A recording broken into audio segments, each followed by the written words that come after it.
Okay, so I just got done repairing this power supply for a Samsung home theatre system. The model is THX23. It's just basically a DVD drive and an amp and preview and everything. So the fault originally was no power, and it was stuck in standby. So the customer brought it to me. I took the top off and noticed that this cap and that cap there were bulging on top, and they were Capson brand as well. There's some more nasty Capsons there.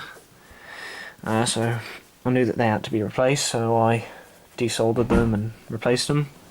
I also replaced that cap, and that cap at the same time, and put the power board back in and fired up straight away, and I assumed that it was working.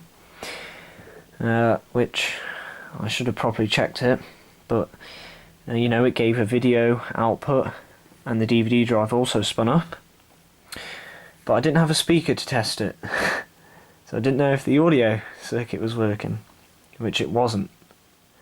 So anyway, I sent it off, the customer came, picked it up, charged $45 for the repair, and you know, we took it back, and then 10 minutes later he said that there was no audio. So I was like, oh, crying out loud. And I told him to bring it back to me, and he said that he'd leave it to tomorrow. And then I think about an hour or two later he messaged me saying that it now won't turn on again. So I was like, oh, what's going on? He brought it straight back to me, and I of course apologised. And so I took the cover off again, and that cap there was again bulging, and it was one that I'd replaced. So I was a bit peed off because it blew out a nice Panasonic. I've got a Nichicon in place there now, by the way. So I decided to check carefully, and the polarity was all correct. And I put a temporary cap in, which was a Jaeger brand, just a generic one, and there was still no audio, but it would power on.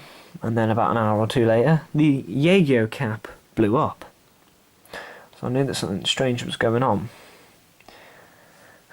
So I checked the voltage going to that cap, and it appeared to be taking quite a bit of a load.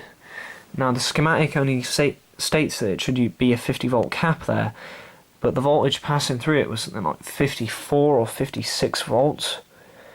And all that is the bias regulation for this section over here. So I checked these pins, and this end pin here, which is PVDD, should have been about 35 volts, and that was running a lot higher than it should be. So I had a suspicion that something was shorted, so I checked the schematic carefully, and this is the regulator for the amp, because the main board, the connector here, is all the voltages are regulated by these diodes over here, and for the amp the voltage is regulated by this diode on here.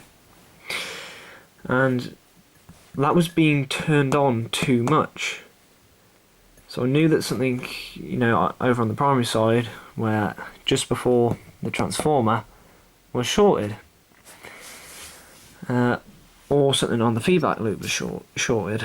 So I was checking around, and it turns out I had a shorted Zener diode, which originally was soldered in there. And I surface mounted the replacements, followed up the specs on the diode, but the reason how I found that was I was just checking around on the feedback, and there was some heavily discoloured glue, and then that diode was buried under it, and I just checked the diode, and it was shorted. And here's the specs. So 1N5239B Zener diode. I literally just desoldered the old one and surface mounted it because That one there I used off a scrap board because that was a different value, but it was in the same circuit. So I've got those surface mounted, still works fine. Replaced that cap again with a temporary one and plugged it in. Everything's working, the amp's up, everything's good. So after I ran it for about an hour, I replaced that cap with a good quality one. Nichicon. I didn't have any more Panasonics left in stock. And now this is working, so let me get this in the player and show you it all working. Come through at the appropriate time, but then I reckon you must have your reasons. I understand that. And I wouldn't like things to go wrong either, which brings me conveniently to my next point.